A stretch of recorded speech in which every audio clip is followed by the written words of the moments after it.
Most people think Sun Tzu wrote about winning battles. But here's what nobody tells you. He was actually trying to save governments from going bankrupt. You know those motivational quotes you see everywhere about strategy and warfare? Yeah, those are missing the entire point. And today I'm going to show you what Sun Tzu was really talking about. And trust me, it's way more interesting than you think. So here's the thing. Everyone treats the art of war like it's some ancient book about crushing your enemies and being a tactical genius, right? Business brothers quote it, military academies study it, and your uncle probably has it on his bookshelf collecting dust. But almost nobody actually gets what Sun Tzu was really saying. And the truth is kind of wild when you think about it. Let me take you back to ancient China. Somewhere around the 5th or 6th century BCE, this wasn't some peaceful time with wise philosophers sitting under trees thinking deep thoughts. No, this was chaos, pure chaos. China was split into different kingdoms, and every single one of them thought they could take over the whole place. But here's the catch. None of them had the money to actually do it. Think about it like this. Imagine your neighbor decides to buy a Ferrari, so you go buy a Lamborghini, then the guy across the street gets a Bugatti, and suddenly everyone on the block is selling their houses just to keep up. That's basically what was happening with these ancient kingdoms, except instead of fancy cars, it was massive armies. Now, here's where it gets interesting. Warfare back then wasn't just about showing up with swords and shields anymore. Things had changed big time. Armies went from being small groups of rich guys on chariots, fighting for honor, to massive forces of regular soldiers that needed to be fed, equipped, transported, and paid. And all of that cost money, lots and lots of money. Every time a king sent his army out to fight, he was basically taking out a loan against his kingdom's future. And just like with credit cards today, if you keep borrowing without thinking about the bill, eventually everything comes crashing down. Kingdoms were literally bankrupting themselves, trying to win wars, and most rulers didn't even realize it until it was too late. This is the world Sun Tzu lived in. He wasn't sitting in some fancy palace, dreaming up battle tactics for fun. He was watching kingdoms destroy themselves financially and thinking there has to be a better way. Because here's what he figured out that nobody else seemed to understand. Your biggest enemy isn't the army across the border. It's the bill that shows up after the war is over. So when Sun Tzu sits down to write The Art of War, he doesn't start with how to be brave or how to swing a sword better. He starts with something way more practical. He basically says, look, war is insanely dangerous to your country. And I'm not talking about losing soldiers. I'm talking about destroying your entire economy. His most famous line is that think about subduing enemies without fighting. And everyone thinks that's some mystical Zen wisdom. But it's not. It's accounting. What he's really saying is why. Would you spend millions on a war when you could get the same result through intimidation, diplomacy, or smart maneuvering?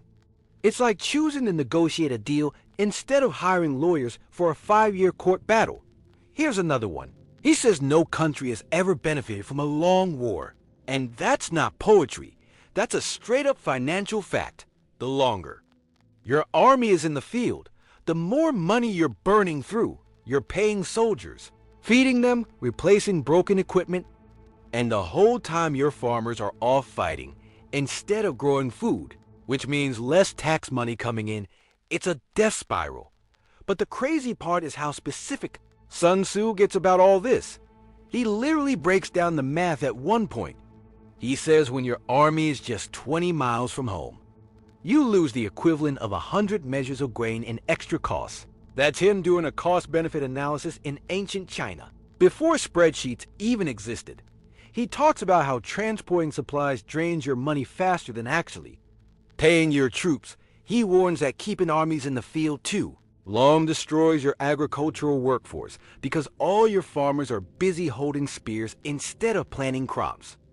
Every chapter is basically him screaming at rulers to think about the price tag before they think about glory. And this wasn't just theory. Kingdoms that ignored his advice literally collapsed. There were states that spent everything on massive sieges that dragged on for years. And by the time they won or lost, They were so broke and weak that some other kingdom just walked in and took over.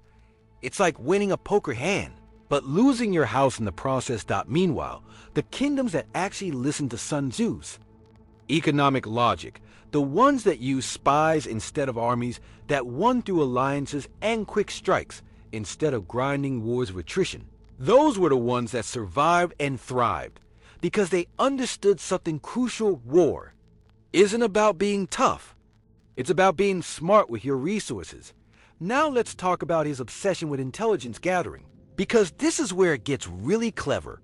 Sun Tzu dedicates a whole section to spies, and his argument is pure economics. One spy costs you almost nothing compared to an army, right?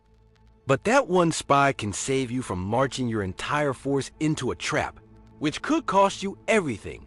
He literally says that what separates great leaders from regular ones isn't courage or strength.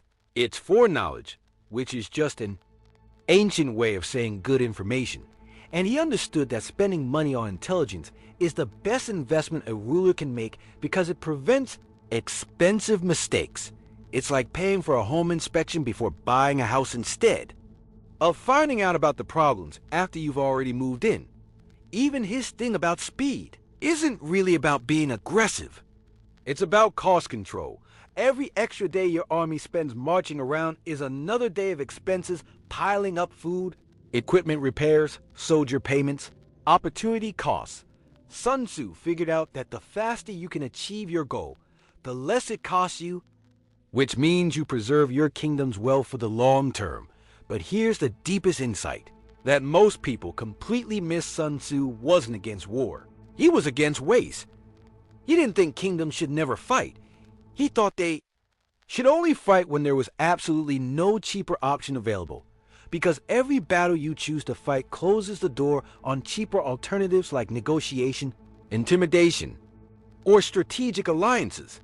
There's this part where he warns that rulers who actually enjoy warfare will bring destruction to their own kingdoms, and buried in that warning is a basic financial principle. If you treat war like a hobby instead of an emergency expense, you will eventually run out of money.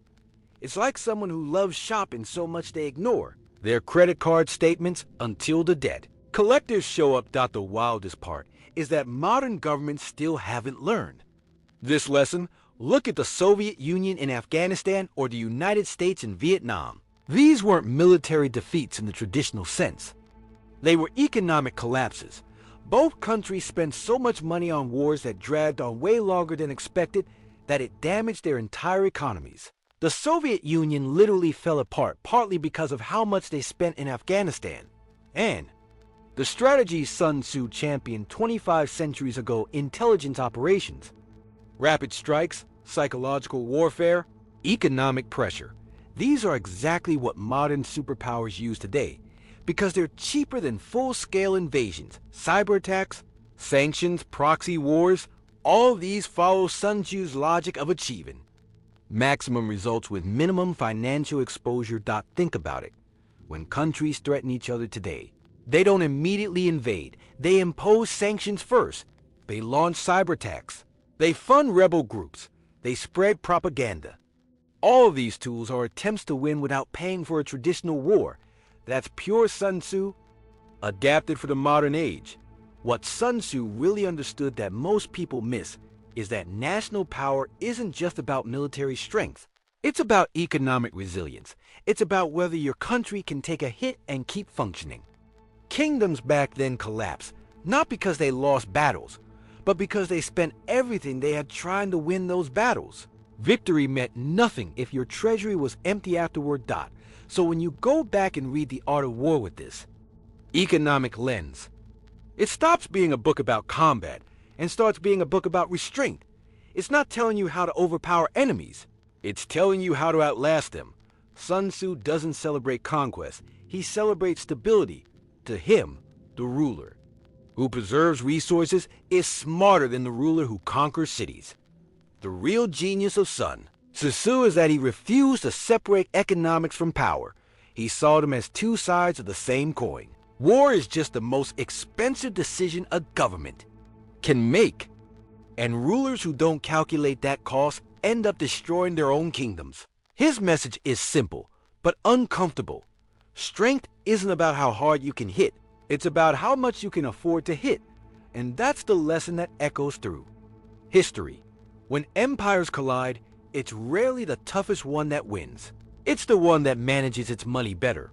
Rome didn't fall because barbarians were stronger. It fell because maintaining that massive empire became too expensive. British Empire didn't collapse from military defeats.